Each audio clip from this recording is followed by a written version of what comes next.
Cuando es tiempo de decidir, es el momento de reflexionar. Y a eso te invita el periodista Federico Fasano Mertens, a desechar por algunos minutos desde los viejos falsos rumores a las modernas fake news viralizadas entre operadores, asesores, encuestadores, trolls, haters y hackers.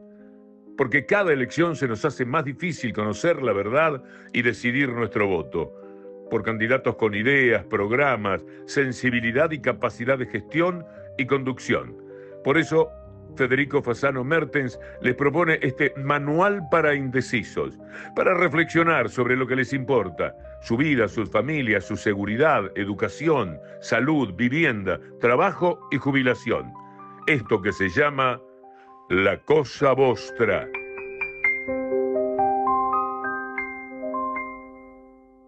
Bienvenidos a este sexto capítulo de La Cosa Vostra, manual para indecisos. Los 5 capítulos anteriores hemos constatado con cifras oficiales la escasez social, la escasez económica y la escasez en la seguridad pública de este gobierno comparados con la abundancia social, la abundancia económica y la abundancia de medidas a favor de la seguridad pública de los 15 años del gobierno frente amplista. Ahora vamos a analizar la escasez ética de ambos gobiernos. He procurado, en la medida de lo posible, de encontrar las luces de este gobierno y no las he encontrado en materia de gestión social. Sí encontré en materia de gestión económica 3 indicadores de los 22 indicadores económicos analizados anteriormente. Ahora vamos a analizar la situación de la corrupción y de qué políticas se han llevado a cabo en ambos gobiernos al respecto. Comencemos con estos 5 años del gobierno de la coalición republicana. He investigado y me he centrado en conseguir datos oficiales de procesamientos y de denuncias durante todo este periodo. Vamos a analizar el periodo de 2005 al 2024, no los gobiernos anteriores. En este gobierno hemos encontrado 29 procesamientos y 35 denuncias penales, muchas de las cuales están en trámite penal, otras han renunciado los denunciados, otros han sido destituidos, otros han sido sumariados y otros han sido también absueltos. La minoría, pero también ha ocurrido. Esto es la síntesis de la documentación oficial que tuve en mi poder, vinculado a estos 5 años de gobierno y a años anteriores, pero no anteriores al 2005. Veamos qué tipo de funciones han sido procesadas o denunciadas. Si me permiten, voy a explicarles exactamente. De los 29 procesados, 4 son intendentes, 2 son candidatos a intendentes, 3 son secretarios generales de intendencias, 1 es un senador de la República, 5 son diputados, 1 es jefe de seguridad del presidente de la República, 2 son presidentes de juntas departamentales, 6 son ediles, 2 son alcaldes, 1 es secretario general de la Junta Departamental y 2 son dirigentes muy reconocidos. Y de los 35 denunciados de los partidos que integran la coalición republicana, 7 son intendentes, 3 son ministros, 1 es una viceministra, 1 es un secretario de la presidencia, 1 es un senador, 6 son diputados, 2 son presidentes de juntas departamentales, 5 son ediles, 1 es presidente del directorio del Partido Nacional, 5 son directores de entes y servicios, 1 es alcalde y 1 es director de la Intendencia. En total hay 64 denunciados por delitos, de los cuales 29 fueron procesados y los restantes están en situación de proceso o destituidos o renunciados y algunos de ellos absueltos también. Hablo de denuncias en todo ese periodo y de procesamientos en todo ese periodo. Veamos ahora quiénes son los más notorios de los procesados y los denunciados. No puedo ahora, porque no nos daría el tiempo, dar los nombres de los 64 involucrados en situaciones penales. Elegí 15 procesados más notorios y 15 denunciados más notorios para que los indecisos tengan una situación y para que después podamos compararlo con lo que ocurrió en los 15 años del Frente Amplio.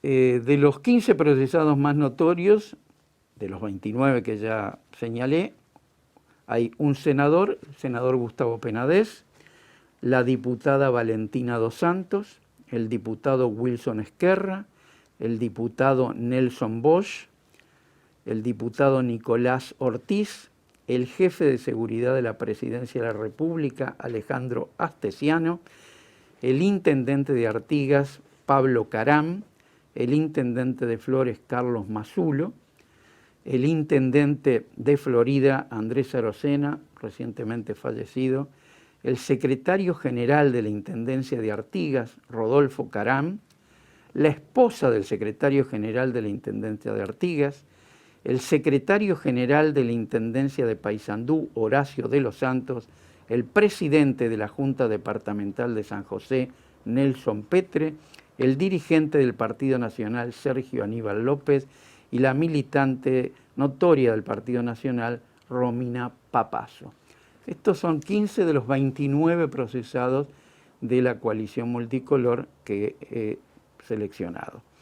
Los 15 denunciados más notorios de los 35 denunciados de los partidos que integran la coalición multicolor son el presidente del honorable directorio del Partido Nacional, Pablo Iturralde, el ministro de Relaciones Exteriores, Francisco Bustillo, el ministro del Interior, Alberto Heber, el ministro de Turismo, Germán Cardoso, recientemente absuelto, pero sí denunciado por múltiples delitos, la ministra de Vivienda, Irene Moreira, el intendente de Colonia, Carlos Moreira, el intendente de Durazno, Agustín Bascú, el intendente de La Valleja, la intendenta de La Valleja, Adriana Peña, el intendente de Maldonado, Enrique Antía, por aquello de los campos de colonización, el senador Guido Manini Ríos, el diputado Antonio Zulamián,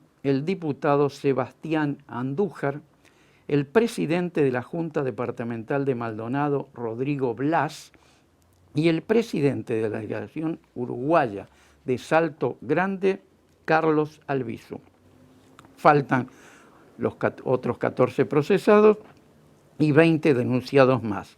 Insisto que los denunciados, algunos están con procedimiento en curso, otros renunciaron ante las denuncias, otros fueron expulsados, otros fueron sumariados y otros fueron absueltos, como el caso del ministro de Turismo, Germán Cardoso, y algún otro más. Esto tiene relación con las funciones, los nombres más notorios, pero concentrémonos en estos 5 años de gobierno, en los cuales rescato 20 grandes escándalos que sirven para hacer la comparación ética que tenemos que realizar en este video. Comencemos con el escándalo quizás más notorio, que es el del asesor del presidente Lacalle, Laflux, que convoca a una reunión en la Torre Ejecutiva a 2 ministros y a una viceministra, diciéndoles que esta reunión fue pedida por el presidente de la República. Laflux así lo dijo, no fue desmentido. Laflux no dijo, ni mire, les mentí, los convencí para que vinieran. No, no solo eso, sino que les dice que la reunión es secreta, reservada, que no pueden entrar por la puerta principal, que nadie debe saber que estuvieron, tienen que entrar por el garage. Y el presidente de la República va a esa reunión, abre la puerta y se queda unos minutos. Después, en conferencia de prensa, cuando la viceministra presente en la reunión revela todo esto, en una reunión donde se decide la destrucción de documentos públicos, donde se decide obstruir la gestión de la justicia. El presidente va a esa reunión, sale a los pocos minutos y en conferencia de prensa dice que entró solo para saludar. Bueno, este es uno de los grandes escándalos de este gobierno, uno de los 20 escándalos que yo seleccioné. El otro escándalo es la Asociación para Delinquir, que en plena torre ejecutiva instaló el jefe de seguridad del presidente de la República, el señor Astesiano.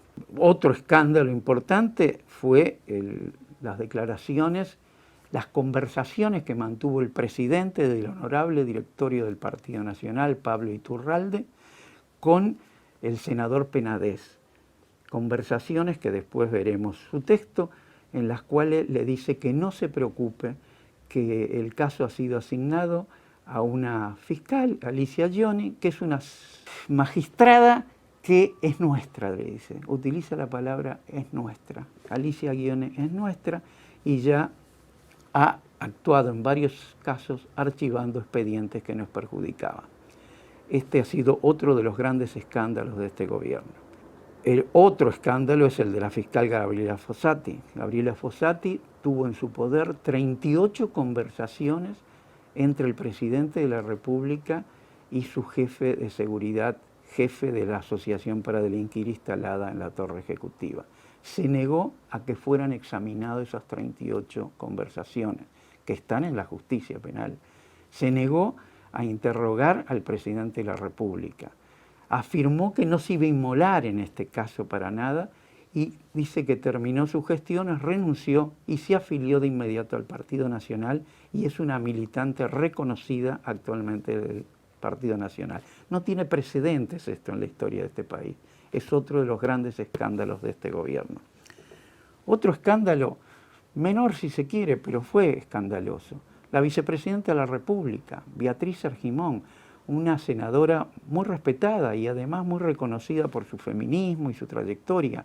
Bueno, habla con un publicista, le manda mensajes diciéndole que el gobierno escucha todo, el gobierno sabe todo, que ella ya habló para que no lo perjudiquen, que se quede tranquilo, pero que se cuide mucho. Me parece que es otro elemento a tener en cuenta en estos veintena de escándalos de este gobierno. El pasaporte a Marcet. El pasaporte a Marcet no solo es un gran escándalo porque fue advertido el gobierno de quién era el narcotraficante Marcet, sino que se entrega en una forma con una impunidad total a sabiendas de lo que iba a ocurrir. Y ocurrió lo que ya sabemos, está prófugo, reclamado por distintos gobiernos y por la culpa exclusiva y excluyente de este gobierno. El espionaje a 2 senadores de la República porque eran muy críticos con la entrega del puerto a una transnacional. El espionaje al presidente del PIT-CNT, donde querían vincularlo con sus idas a un almacén donde decían que había droga y finalmente se descubre que era un almacén que nada tenía que ver, que solo vendía productos de almacén, pero fueron espiados. Y ese espionaje contó con la aprobación del presidente de la República. Existen las pruebas que lo documentan en sede penal. El gran escándalo de las horas extras es otra forma de raterismo oficial. Se robaron $8 millones de horas extras falsificadas. Es algo que tampoco tiene precedentes esta modalidad delictiva en el país a este grado, a este nivel. Por eso está procesado el intendente Artigas y una diputada del Partido Nacional. Vayamos a las valijas diplomáticas muy extrañas, conteniendo pescado, conteniendo otras cosas que no se saben de dónde vino, a dónde van y nunca fueron aclaradas. Eso no había ocurrido en anteriores gobiernos, ni siquiera en anteriores gobiernos blancos y colorados. Se respetaban las valijas diplomáticas. Bueno, la pérdida del principal espada del presidente de la República, el senador Penades, era un senador respetado y era realmente la principal espada de este gobierno. Bueno, procesado por delitos aberrantes, es otro de los grandes escándalos de este gobierno. La violación grupal de militantes del Partido Nacional, de la juventud del Partido Nacional, contra una menor de edad. en una fiesta en donde el Partido Nacional festejaba el triunfo de la LUC en el plebiscito.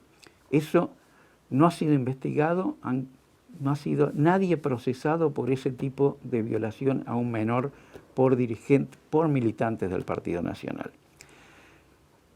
Las orgías en la casita del parque, otro ejemplo absolutamente comprobado donde tampoco nadie ha resultado procesado o enjuiciado de alguna manera. Las pasantías otorgadas en la Intendencia de Colonia a cambio de sexo también es otro elemento que ha sido quedado impune y otro de los grandes escándalos de este gobierno. Hubo varias denuncias que desde Presidencia se pidieron echar a determinados periodistas, denuncias que se concretaron en la expulsión de periodistas y que llevó no solo a las denuncias de la Asociación de la Prensa Uruguaya, sino también de Reporteros Sin Fronteras, que le bajó 3 puestos a Uruguay en el ranking de defensa del periodismo y de la libertad de prensa. Eso ocurre por primera vez desde que el Reporteros Sin Fronteras analiza la situación de Uruguay. Uno de los más grandes escándalos es haber entregado el estratégico puerto de nuestro país a una empresa transnacional por 60 años en un contrato que nadie pudo ver, revisar y que tiene cláusulas ocultas. Lo otro es el regalo de la fibra óptica de Antel a los canales privados de televisión, al monopolio de la televisión. También debemos señalar como otro gran escándalo, y ya creo que estamos en los 19 escándalos, que fue la anulación de las concesiones legales otorgadas por el último gobierno de Tabaré Vázquez, cumpliendo con la ley que le exigía llamar a consulta para otorgar señales de televisión. Lo primero que hizo este gobierno es anular esa concesión reglada y obligada por ley, que tuvo que cumplir todos los requisitos legales. Es otro gran escándalo de este gobierno. Y un último escándalo, que no es un delito, quiero dejarlo aclarado, pero para mí es una inmoralidad y es otro escándalo, es que en pleno ejercicio de su función, el presidente de la OPP viajó a Washington para declarar contra el Estado uruguayo, contra el pueblo uruguayo, que es el que finalmente va a pagar la deuda, en el juicio multimillonario que Aratirí le hizo al Estado uruguayo. Una realmente vergüenza. No puedo dejar de señalarlo entre los 20 escándalos de este gobierno. Quiero leer una breve conversación telefónica que me parece que simboliza lo que fue la corrupción de este gobierno y que además tiene efectos directos contra la democracia uruguaya, que la hiere sustancialmente, y contra el ejercicio de la política. La política, la misión más noble de un ser humano. Así lo decía, lo escribía Aristóteles, Platón, el mismo Séneca. Es la gestión más noble del ser humano, donde deja su tiempo, su tranquilidad al servicio de la comunidad. Eso debiera ser, evidentemente no lo es, la política está muy desprestigiada precisamente por estos actos de corrupción. Voy a leer esto porque esto es la síntesis de la corrupción de este gobierno, que esto se haya dicho. El presidente del honorable directorio del Partido Nacional lo llama al senador Penades, acusado de delitos aberrantes, y le dice: se lo dieron, el caso de él, a la fiscal Alicia Gione. Me acaba de llamar, la fiscal acaba de llamar al presidente del directorio del Partido Nacional. Me pidió tu número, es de total confianza, gran tipa. Penades le contesta: ok, gracias, muy buenas tus declaraciones, muchas gracias. Él se vuelve a comunicar con Penades y le dice: las merecías y más. Y añade: Gómez, se está refiriendo nada menos que al fiscal de corte, entendió claro las referencias a fiscalía en las declaraciones mías. Es un gran cagón y sabe bien que Alicia, la fiscal, es nuestra. Alicia es nuestra, la fiscal es nuestra. Porque yo hablé 1000 veces con Jorge Díaz, que la tenía sumergida. hay que presionarlo, hay que empujarlo. Se está refiriendo a presionarlo al fiscal de corte Gómez, no a Díaz. Hay que presionarlo, hay que empujarlo, que se caga y se va. Y agrega algo más grave aún. Con Alicia, se refiere a la fiscal, que dice que es nuestra,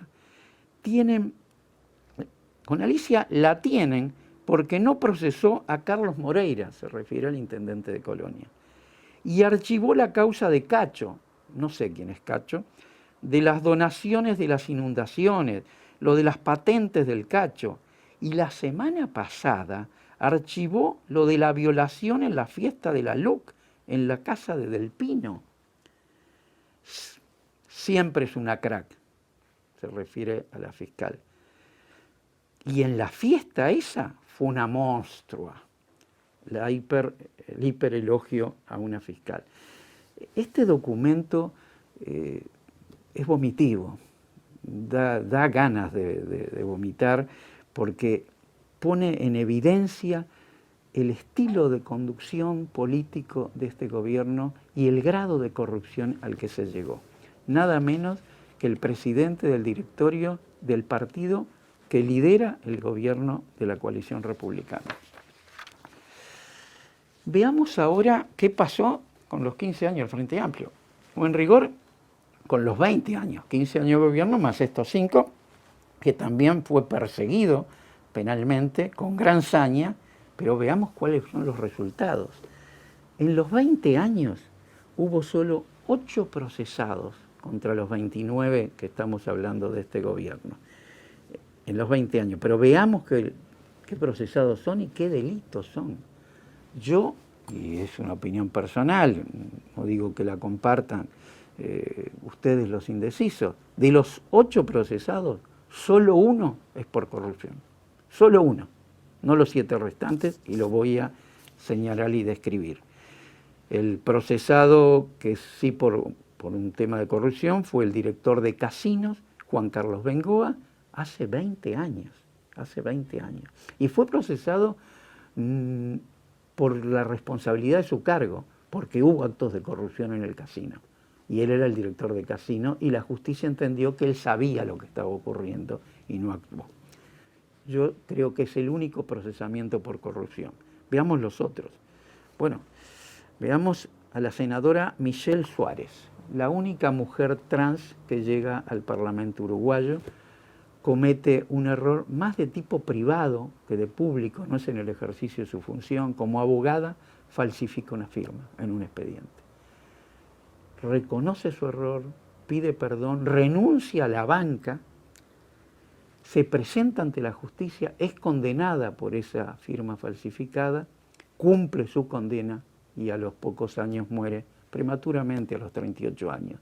Creo que es un delito más de tipo privado que público, y que si lo comparamos con todos los demás que hemos descrito, no admite comparación. Veamos otro procesado, Gonzalo Pereira, director de Antel. ¿Por qué es procesado? No por el ejercicio de su función en Antel. Entró en un estado de depresión, incluso fue internado, y simuló un delito, es decir, dijo que habían atentado contra él, lo cual era falso. Lo procesan por eso. No es un acto de corrupción, es un acto de un problema psíquico que tuvo este señor, que jamás se guardó un peso en el bolsillo en su gestión, y que además es uno de los más brillantes matemáticos de este país. Veamos el caso de Raúl Sendic, vicepresidente de la República, que fue procesado por usar la tarjeta corporativa, un mal uso de la tarjeta corporativa, regalando 2 colchones y algunas otras cosas a gente que las necesitaba en ese momento. Por eso renuncia a la vicepresidencia de la República y es procesado por ese tema, cuando hay decenas de usos indebidos de la tarjeta corporativa de los funcionarios públicos, donde hay un caso que es emblemático, que es el caso del secretario de la presidencia de la calle Herrera, Pablo García Pinto, que honestamente confesó, sí, yo tenía la tarjeta corporativa y por supuesto que la usaba, pero no para beneficio personal, la usé sacando miles y miles de dólares, pero esos miles y miles de dólares iban para mi partido. Yo apoyaba a mi partido con la tarjeta corporativa. Bueno, ni fue procesado, ni pasó nada de todo esto. Al vicepresidente de la República, por los 2 colchones, fue procesado, para que ustedes comparen con los otros procesamientos. Veamos al diputado Daniel Pláceres. El diputado Daniel Pláceres es procesado por votar en el Parlamento a favor de una cooperativa obrera fundida, que es la de Envidrio, y que obviamente él quiso ayudar. Y yo hubiera hecho lo mismo en su lugar. Digo, fue procesado por eso. No tuvo ningún beneficio personal, trató de mantener una fuente de trabajo de trabajadores. Veamos los casos de Fernando Lorenzo y Fernando Caloia. Bueno, Fernando Lorenzo lo saco, lo pongo entre los denunciados, porque fue absuelto en segunda instancia y por lo tanto no está procesado. Por eso no lo computo entre los 8 procesados. Pero veamos sí el caso de Fernando Caloia, que fue procesado por abuso innominado de funciones. Y yo digo que tanto Caloia como Lorenzo fueron unos héroes. Es decir, se jugaron la vida para salvar al Estado uruguayo y a la sociedad uruguaya de un problema muy fundamental, que ya se estaban preparando centenares de juicios en Brasil contra Pluna. Y Pluna tenía que ser vendida de cualquier manera. Ellos creyeron que el remate era en serio, se iba a realizar, que el interesado era en serio, que iba a comprar Pluna. En eso sí fueron engañados. Por supuesto que cometieron un error, porque no debían haber dado ese aval sin tener todos los recaudos necesarios. Pero ese error le costó a uno de ellos el procesamiento por un delito mucho menor, que se llama abuso innominado de funciones. Aclaremos que abuso innominado de funciones es cuando no hay delito, no saben qué poner, entonces puse innominado. Delito que todos los partidos pidieron que se elimine y no se ha hecho por razones políticas y porque nadie quiere ser el que elimine un delito, pero que no existe en otros países este delito. Y además es un delito que viola las normas del Código Penal, que establece el indubio pro reo. Los delitos tienen que ser precisos, claros, no pueden ser innominados. De todas maneras, sí fue procesado y lo tomamos como uno de los 8 procesados. Veamos los últimos 2 procesados. De la URSEC, Nicolás Sendoya, director de la URSEC, y Lombide, Gabriel Lombide, que fue presidente de la URSEC. A Gabriel Lombide también por abuso innominado de funciones, por apoyar a las radios comunitarias. Claro, este gobierno solo apoya al monopolio de la televisión, a los monopolios radiales, pero nunca va a apoyar a las radios comunitarias, que es la otra voz, la voz que se enfrenta a los monopolios. Fue procesado por eso, sí, no cumplió con la reglamentación establecida, cometió ese error y por eso comparemos ese procesamiento con todos los que hemos hablado. Y el último, Nicolás Sendoya. Nicolás Sendoya es peor el procesamiento, es un escándalo, también por abuso innominado de funciones. Sendoya lo procesa porque su secretario, renunciante ya, fue a buscar toda la documentación que tenía y llevársela, como hacen todos los funcionarios, y unas copias que tenía, en lugar de llevárselas, utilizó la trituradora de la URSEC para destruirla. Ningún documento original, todas copias que ya están, los documentos originales en todos los expedientes. El delito que cometió este señor no fue otro que el uso indebido de una trituradora, que no era de él. Pero no nada más. Sin embargo, lo procesan a Sendoya como director porque era su secretario. Estos son los 8 casos de corrupción del gobierno del Frente Amplio comparado con los 29 que dijimos, más las 35 denuncias. Y en materia de denuncias, hubo 2 denuncias contra el Frente Amplio. Una es la de Fernando Lorenzo, que digo que es denuncia porque no fue procesado y que fue absuelto ya, como fue absuelto el ministro Cardoso, como dijimos hace un rato, y la del senador Charles Carrera. Charles Carrera, que no está procesado, está denunciado, es denunciado por haber asistido a un tetrapléjico en el hospital policial. Ese es el delito del que lo acusan. Una víctima de una bala perdida de un policía que lo deja tetrapléjico, y el Ministerio del Interior interviene y Charles Carrera solidariamente le da asilo en el hospital policial. Por eso está. Si analizamos la calidad de los delitos de un gobierno y de otro, no admite comparación. Es como comparar un elefante en el bazar y una aguja en el pajar. No admite comparación, ni en la cantidad de delitos, ni en la calidad de los delitos que estamos señalando. Pasemos ahora brevemente a analizar la responsabilidad del presidente de la República en estos delitos, si la tiene o no la tiene, si hay indicios, si hay pruebas, o si hay o no lo hay. Me parece que en un informe de esta naturaleza sobre corrupción no podemos dejar este tema al lado. Él dijo cuando asumió: a la delincuencia se le acabó el recreo. Bueno, yo creo que ha sido el recreo más largo de la historia uruguaya, un recreo de 5 años, porque hemos comprobado por los 20 escándalos, solamente los 20 señalados, cómo la delincuencia campeó durante estos 5 años de gobierno. Pero veamos la responsabilidad del presidente. Primera responsabilidad, la del complot para destruir documentos públicos en la torre ejecutiva convocados por la FLUS. La FLUS dijo que fue por orden del presidente, y el presidente fue a la reunión como avalándola. Se quedó unos minutos, dice que fue para saludar, pero todo esto en una investigación penal encaja. La FLUS no dijo que les mintió a los ministros ni a la viceministra. Acá hay un indicio de prueba a ser investigado sobre la responsabilidad del presidente en la destrucción de esos documentos. El caso de Marcet. Marcet, el presidente sabía quién era Marcet, porque Montiel informó a todo el mundo, les dijo: no le den el pasaporte, no se los den, porque si se lo dan, va a salir de la cárcel donde está preso, se va a fugar, nunca más lo van a encontrar. El presidente sabía, pero no solo lo autoriza, sino que defiende la entrega del pasaporte. En una conferencia de prensa dice que estaban obligados a entregar el pasaporte al narcotraficante. Miren, si un gobierno que tiene un narcotraficante preso y que depende de la entrega o no del pasaporte su libertad, no va por lo menos a demorar la entrega del pasaporte. Bueno, el pasaporte fue entregado en tiempo récord. No se conoce un tiempo tan récord como la entrega del pasaporte a Marcet. Acá hay responsabilidad del presidente. El caso del nombramiento astesiano, el propio ministro del Interior, compañero de partido del presidente, el senador Larrañaga, se lo advirtió.